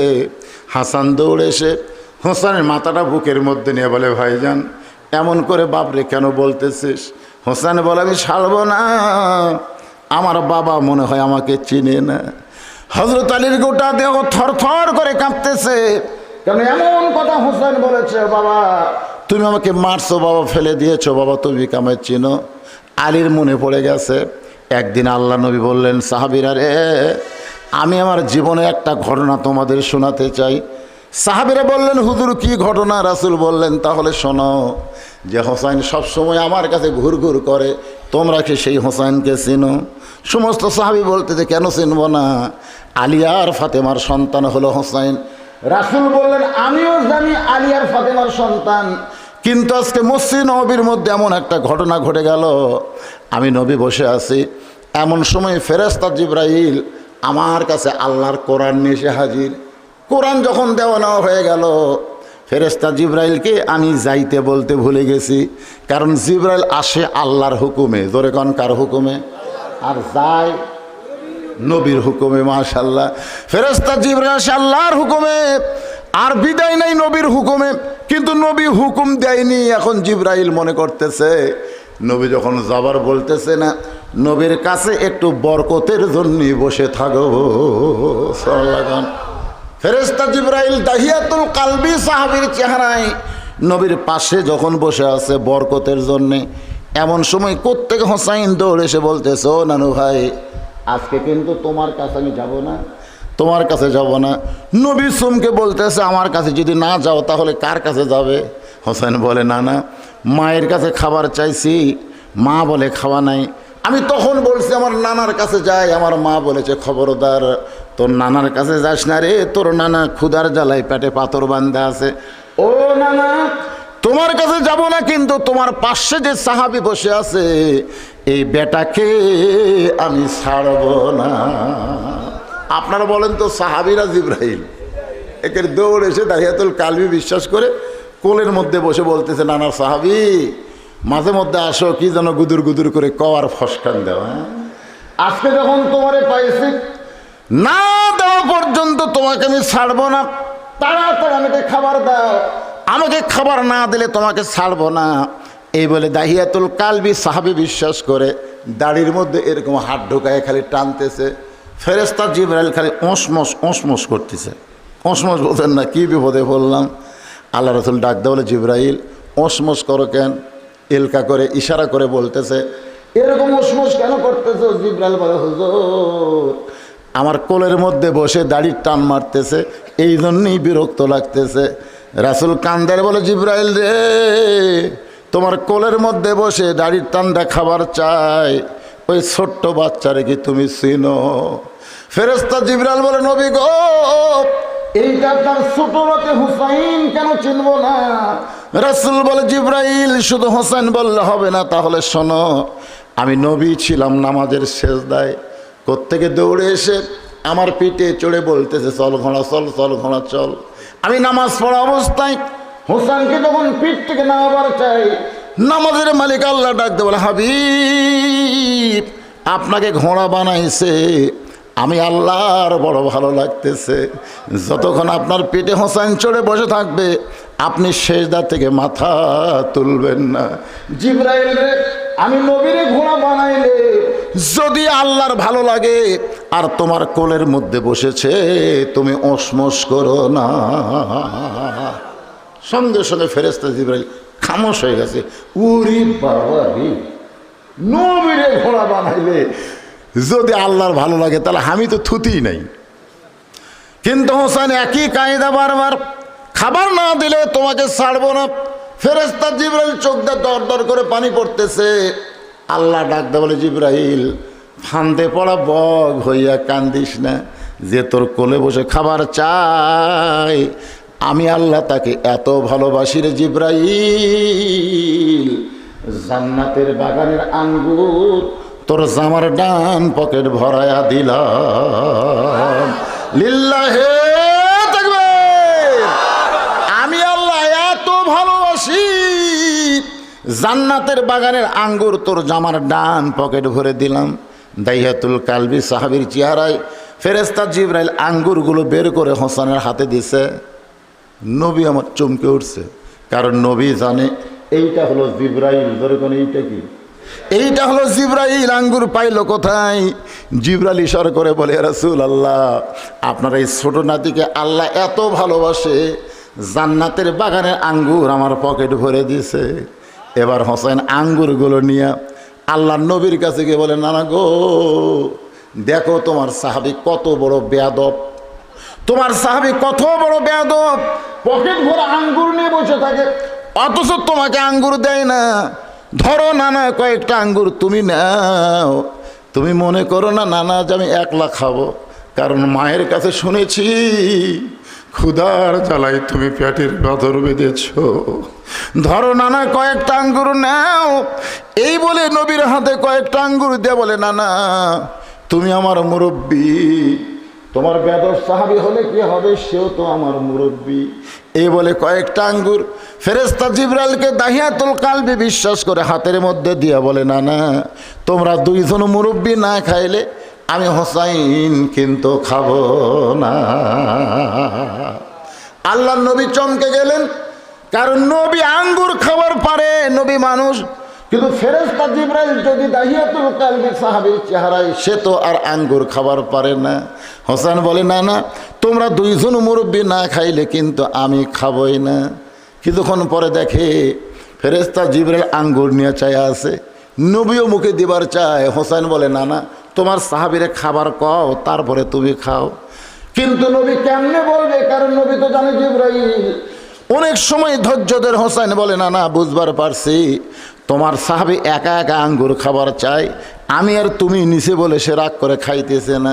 দাও না, না দাও, আমিও খাবো না, তোমাকেও খাইতে দেব না, তোমার সাহাবীকে সব আঙ্গুর ফিরে দেওয়ার চাই। এই কথা হোসেন যেই বলে আল্লাহ ডাকতে বলে, জিবরাইল রে,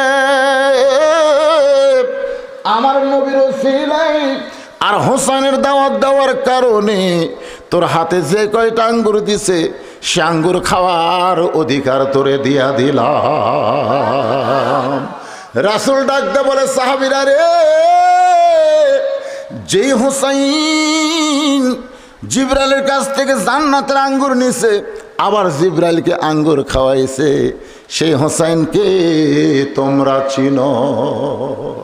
আলীর মনে পড়ে গেছে, যখনই বলতেছে, বাবা তুমি আমাকে মারছো, বাবা তুমি আমাকে ফেলে দিয়েছো, বাবা তুমি কি আমাকে চিনো? মনে পড়ে যায় ঘটনা। হাজার হাজার সাহাবী নিয়ে মসজিদ নববীতে নবী ওয়াজ করতেছেন। আপনারা যেরকম ওয়াজ শুনতেছেন, নবী ওয়াজ করতেছেন, সাহাবীরা শুনতেছে।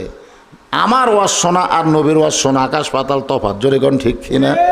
কারণ নবী যখন ওয়াজ করে, কত সাহাবীর মাথার উপরে পাখি এসে বসে, ওই সাহাবীরা বুঝতেই পারে না যে মাথার পাখি বসেছে। রাসূল বলে, কেরে তোমার মাথার পাখি কেন?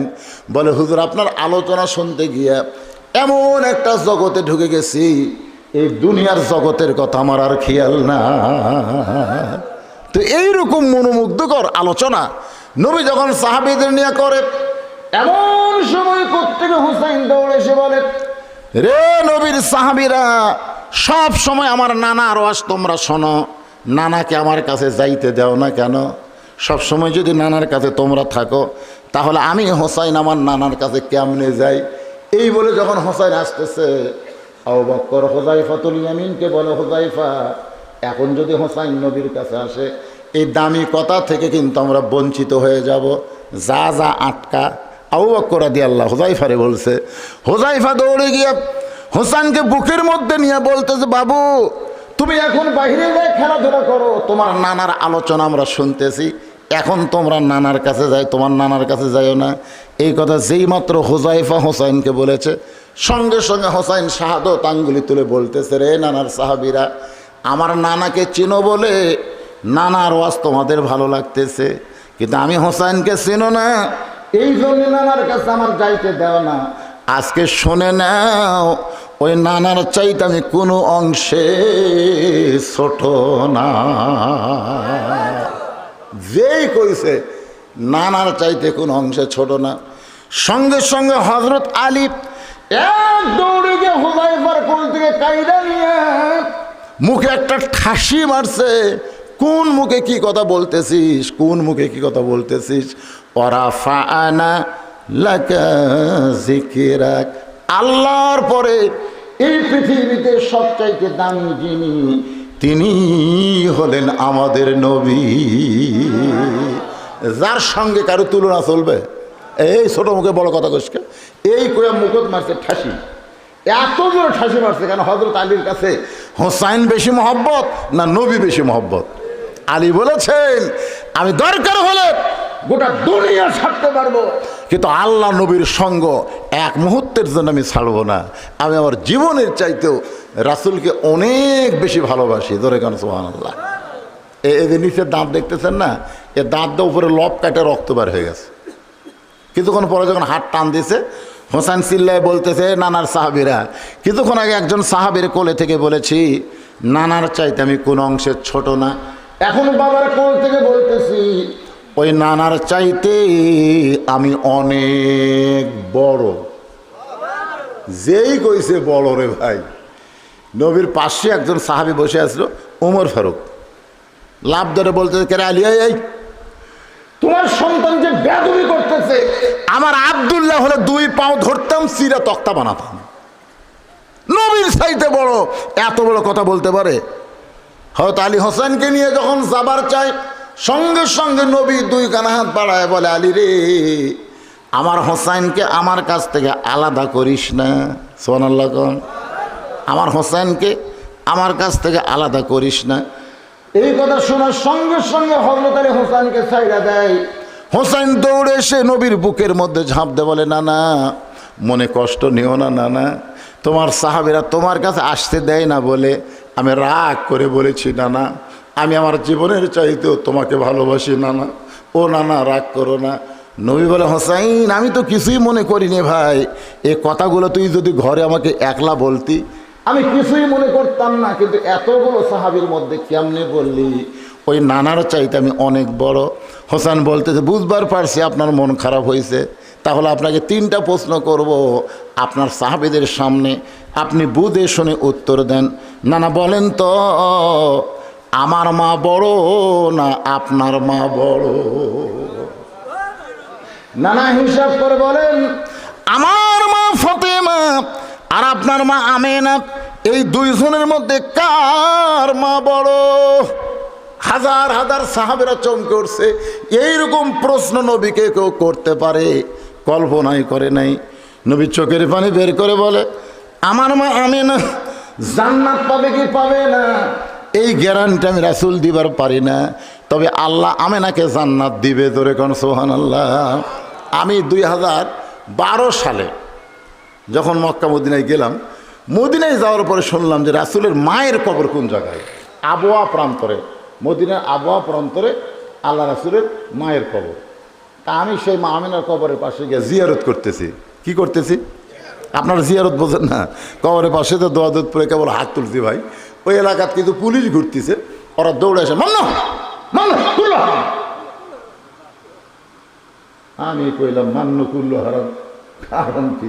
ওরা বুঝাবার চাচ্ছে নবীর মায়ের জন্য দোয়া করা যাবে না। ওদের ধারণা হলো নবীর মাও জাহান্নামী। নাউজুবিল্লাহ করবার না, নাউজুবিল্লাহ করবার না। তোরা দেখে যা আমিনা মায়ের কোলে, সবাই বলেন তোরা দেখে যা আমিনা মায়ের কোলে, শিশু মোহাম্মদ নয় শুধু, যেন পূর্ণিমার চাঁদ দোলে, তোরা দেখে যা আমিনা। আহা কি মারে! আর সেই মা বলে জাহান্নামী। মা আমিনার কবরের একটু পাশেই হলো আব্দুল্লাহর কবর, নবীর বাবার কবর। আজও বাংলাদেশের কিছু মৌলানা নামক কুলাঙ্গার বলে নবীর বাবা মা জাহান্নামে যাবে, নবীর বাবা মা জাহান্নামে যাবে। এই কথা যদি কেউ বলে, বলেন তো আমার নবী খুশি হবে না দুঃখ পাবে? বাজান গো, রাসূল কান্দের বলে, হোসেন রে, আমার মা আমিনা জান্নাত পাবে কি পাবে না সে গ্যারান্টি আমি নবী দিবার পারবো না। আর হোসেনের মা ফাতেমা শুধু জান্নাত পাবে না, জান্নাতি নারীদের নেত্রী হবে। কে রে মায়েরা? এ মায়েরা, এরা কি ঘুমালো নাকি রে? মায়েরা কদ্দূর বুঝছে? এ পাশেই মাশাআল্লাহ, একটা শব্দ নেই, সাউন্ড নেই। মায়েরা রে শোনেন, খাতুনে জান্নাত ফাতেমা জান্নাতি নারীদের নেত্রী হবে। গভীর রাত্রে হযরত আলীর গলা জড়ে কপালে চুমু দেয়, বলে স্বামী গো, মনে কষ্ট নেবেন না, আজকে রাত্রেবেলায় আমার মৃত্যু হবে। যেই বলছে মৃত্যু হবে, গাছের গোড়া কাটলে গাছটা যেমন ঠাস করে পড়ে যায়, হযরত আলী তেমনি পড়ে গেলেন ঘরের মাঝায়। মা ফাতেমা আস্তে করে মাথাটা স্বামীর মাথাটা উড়াতে নিয়ে কপালে একটা চুমু দিয়ে বলে, স্বামী গো, আসলে যাইতে হবে, গভীর রাত্রে মরবো বলে আপনি কেন এমন করে কাঁদতেছেন? ওগো স্বামী, আমি মরে যাওয়ার পর আমার 3টা চাওয়া আপনাকে পুরা করা লাগবে। আলী কান্দার বলে, জীবনে কিছুই চাইলে না, গরিব ছিলাম বলে কিছুই চাইলে না। রাসূল বলেছেন, ফাতেমা আমার আলী কিন্তু গরিব, খবরদার কিছু চাইবা না, আলী খুশি মনে যা দেয় তাই নিবা। ধরে কেন সুবহানাল্লাহ। রাসূল ফাতেমাকে বলছে, খবরদার আমার আলীর কাছে যান, কিছু চাইও না, আলী খুশি মনে যা দিবা তাই নিবা, কোনো দিনও চাই না। মৃত্যুর সময় বলতেছে, মরে গেলে লাশটা রাতের বেলা দাফন করবেন। 2 নম্বরে চাওয়া হলো আমার কোনো জানাজার ব্যবস্থা করবেন না।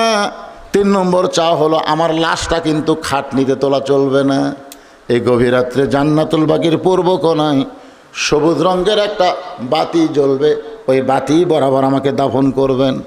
হযরত আলী ফাতেমাকে দাফন করার পরে আল্লাহকে বলতেছে, আল্লাহ দুনিয়ার জীবনে কিছুই দিতে পারলাম না, আজকে রাত্রেবেলা ফাতেমা চলে গেল, আল্লাহ ফাতেমার প্রতি তুমি খুশি হয়ে যাও। এই দোয়াটা করে যেই মাত্র তাকাইছে, সামনে কয়েকটা পুরাতন কবর দেখতে পায়। আলী কান্দার বলে, এই মাত্র ফাতেমার কবর দিলাম, সেই কবর গেল কোন জায়গায়? কোথায় ফাতেমার কবর?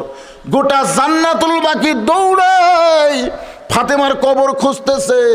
কে যেন বলে, আলী রে দৌড়াস না, দৌড়ায় কি হবে? ফাতেমা পর্দানিশি, আমি আল্লাহ জোহরা ডিগ্রি দিয়া ফাতেমার কবরকে কিয়ামত পর্যন্ত পর্দা করে দিয়েছি।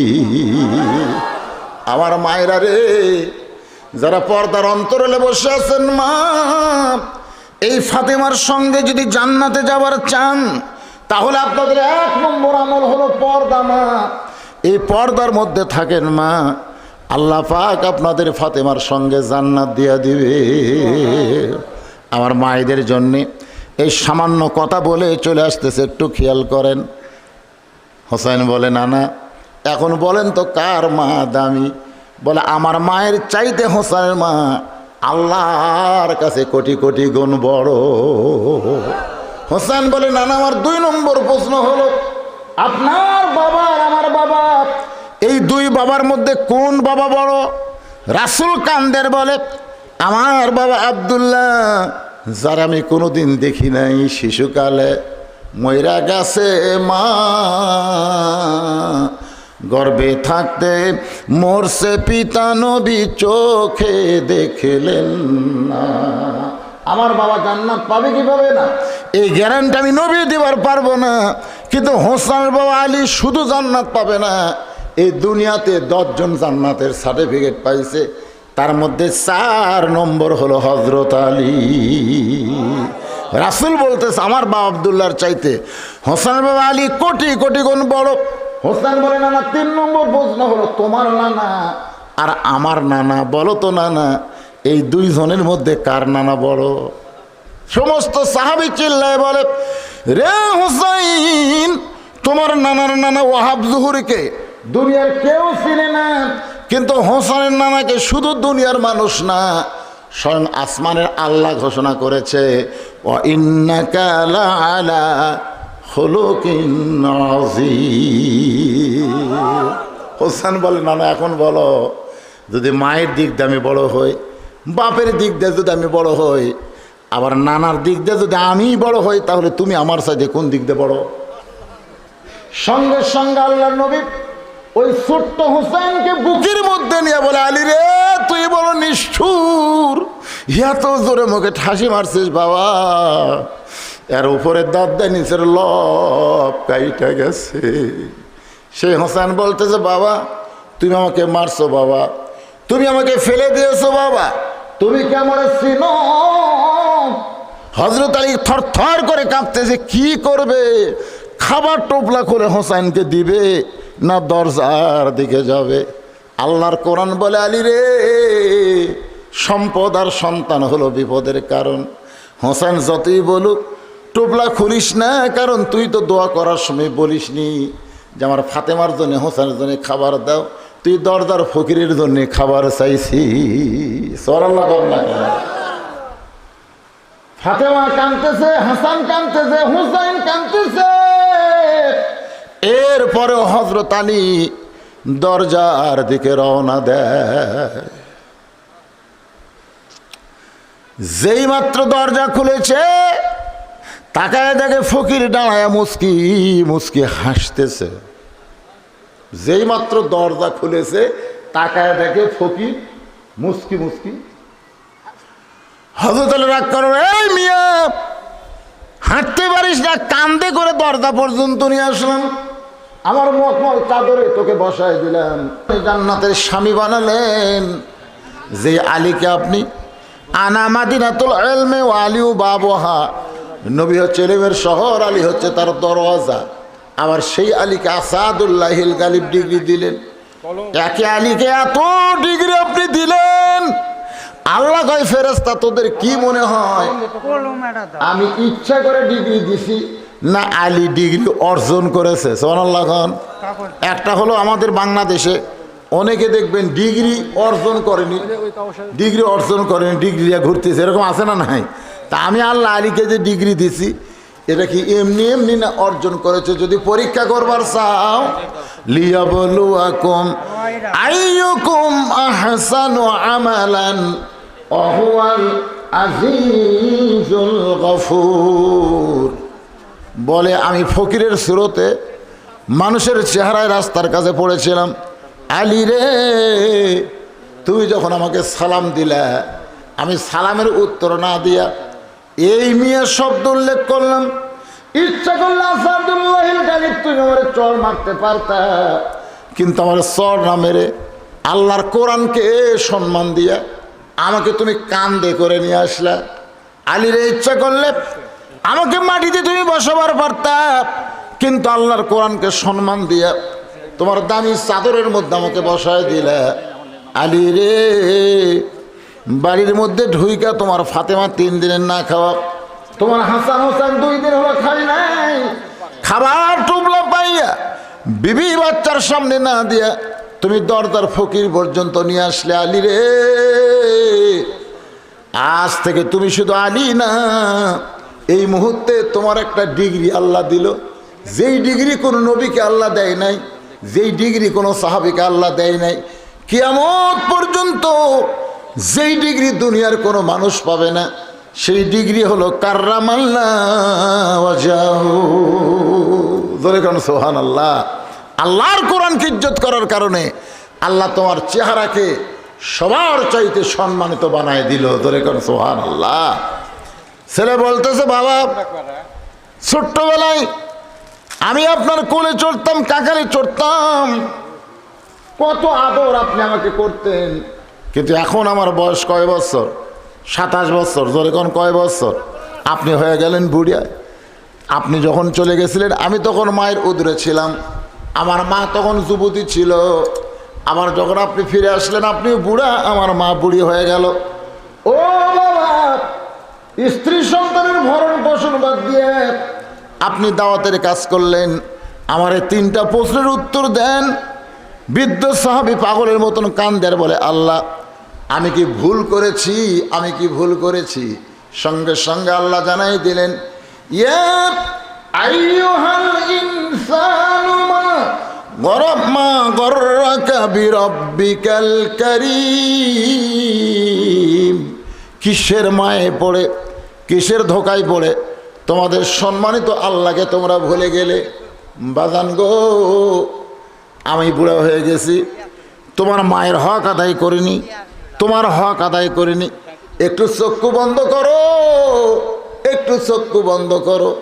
এবার যুবক কোরআনের হাফিজ চোখ বন্ধ করেছে, যুবকের মা চোখ বন্ধ করেছে, ওই বুড়া সাহাবী চোখ বন্ধ করেছে। সঙ্গে সঙ্গে সাহাবী বলতেছেন, বাল তুসিরুনাল হায়াতাদ দুনিয়া ওয়াল আখিরাতু খায়রু ওয়া আবকা। এ তুচ্ছ দুনিয়ার মোহে পাগল হইও না। যারা আল্লাহর দাওয়াতের কাম করবে, দুনিয়ার সব কিছু বিসর্জন দিয়া আল্লাহর কলেমার যারা খেদমত করবে, আল্লাহর দ্বীনের যারা খাদেম হবে, আল্লাহ বলেছেন তুচ্ছ দুনিয়া তোমাদের কিছুই না, চিরস্থায়ী আখিরাত আমি আল্লাহ তোমাদেরকে সাজায়া দিব। ধরে কর না সুবহানাল্লাহ। আমরা যারা প্রকৃত মুমিন মুসলমান, আমরা দুনিয়াতে এসেছি দুনিয়া করার জন্যে। বলা হয়েছে আর দুনিয়া ও মাজরাতুল আখেরা, দুনিয়া হচ্ছে আখেরাতের আবাদযোগ্য একটা জায়গা।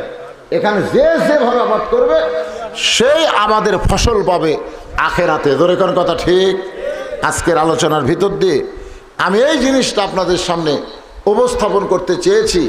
সবচাইতে উত্তম দাওয়াত, আল্লাহ যেটা পছন্দ করে সেটা হলো আল্লাহর কোরআন। আমরা সব কিছুর উপরে কোরআনকে মূল্যায়ন করব। হয়তো আলী যেরকম নিজের সন্তান সন্ততি সব কিছুর উপরে আল্লাহর কোরআনকে মূল্যায়ন করে, তার ডিগ্রি হলো কাররামাল্লাহু ওয়াজহু।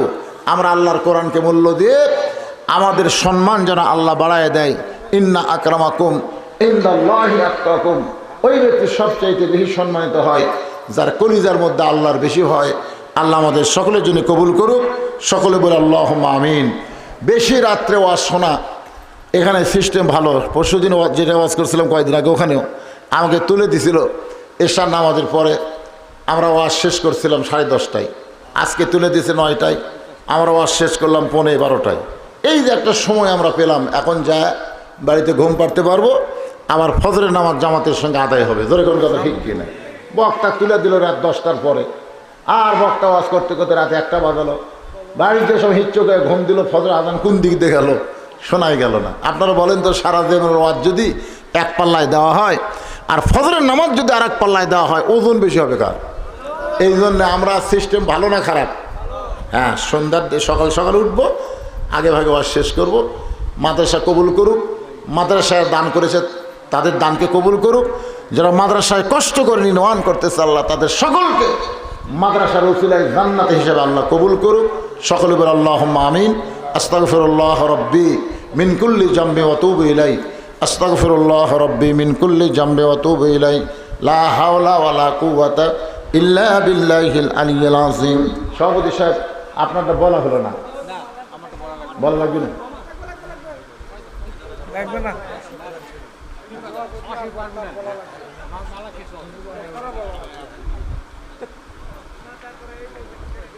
না না, বলা লাগবে না। শোনেন, বাংলাদেশের যত বড় বড় কাজ হয়েছে, প্রকাশ্যে দান না গোপন দান? মাশাআল্লাহ, আরো দুটো কোরআন পাওয়া গেছে, আরো দুটো কোরআন পাওয়া গেছে মাশাআল্লাহ। নগদ তো পাওয়া গেছে কয়টা, বাকি বহু কোরআন পাওয়া গেছে। দুই বন্ধু মিলে 20টা দিছে, দেয়নি? আমি চাইছিলাম 45টা, প্রায় 100টার ধারে চলে গেছে। আল্লাহ কবুল করুক। সকলে হাত তুলে আল্লাহুম্মা আমিন। আল্লাহুম্মা আনতাস সালাম আমিনকাস সালাম তাবারাকতা ইয়া যাল জালালি ওয়াল ইকরাম। মাবুদ, মাগরিবের নামাজের পর থেকে এত রাত পর্যন্ত আল্লাহ তোমার পাগল বান্দা বান্দিরা আরামের বাড়ি ঘুমকে বাদ দিয়া কোরআন হাদিসের মহব্বত কলিজার মধ্যে নিয়ে এই জান্নাতের বাগানে বসে বসে কোরআন হাদিসের আলোচনা শোনার শেষে আমি গুনাহগারের সঙ্গে রহমতের দরজায় ফকির হয়ে দোকানা হাত তুলেছে। আল্লাহ মেহেরবানি করে আজকের মাহফিল আমাদের সকলের হেদায়েতের জন্যে, নাজাতের জন্যে, জান্নাতের জন্যে কবুল করো। এই মাহফিলের শুরু থেকে শেষ পর্যন্ত যত আলোচনা হলো আল্লাহ, এর মধ্যে যদি ত্রুটি হয়, ভুল হয়, মাফ করে দিও। এর যা হাদিয়া মঞ্জুর করো। সোনার মদিনায় নবী পাকের রওজা মুবারকে আল্লাহ তুমি কবুল করে নিও। মদিনা, মদিনা রে মদিনা, কত সুন্দর নাম মদিনা। মদিনার মানুষটা কত সুন্দর, যার চাঁদ ভরা মুখ কেউ যদি একবার দেখে তার জন্য আল্লাহ জাহান্নামের আগুন হারাম বানায়া দেয়। মাবুদ গো, কত স্বপ্ন আমরা দেখেছি জীবনে, আল্লাহ এমন একটা স্বপ্ন আমাদের দেখার তৌফিক দিও যে স্বপ্নে নবীজির সোনা মুখ আমাদের নসিব হয়।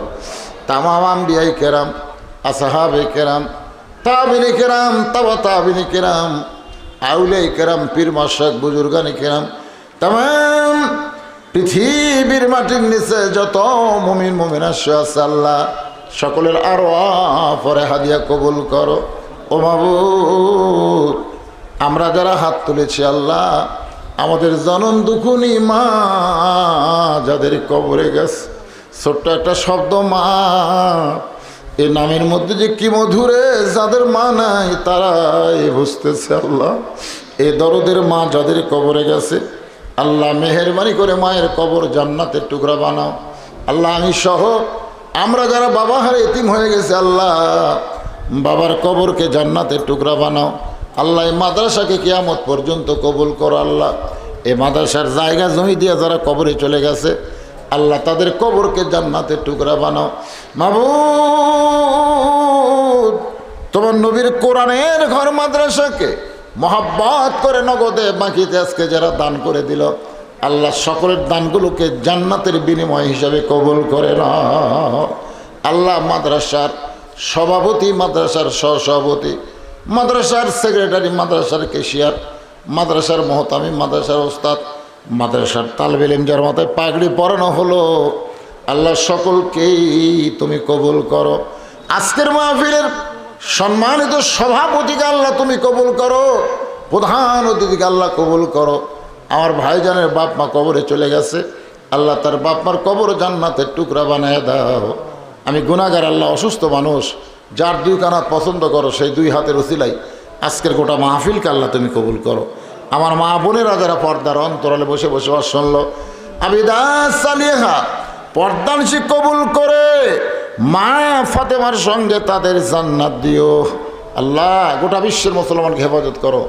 দুর্ভিক্ষ নামক মহামারী থেকে আমাদের বাংলাদেশকে আল্লাহ তুমি রক্ষা করো। আল্লাহ সুবহান রাব্বিকা রব্বিল ইজ্জাতি আম্মা ইয়াসিফুন ওয়া সালামুন আলাল মুরসালিন walhamdulillahi rabbil alamin wajal akhira kalamina indal mauti la ilaha illallah muhammadur rasulullah sallallahu alaihi wasallam. Assalamu alaikum wa rahmatullahi wa barakatuh.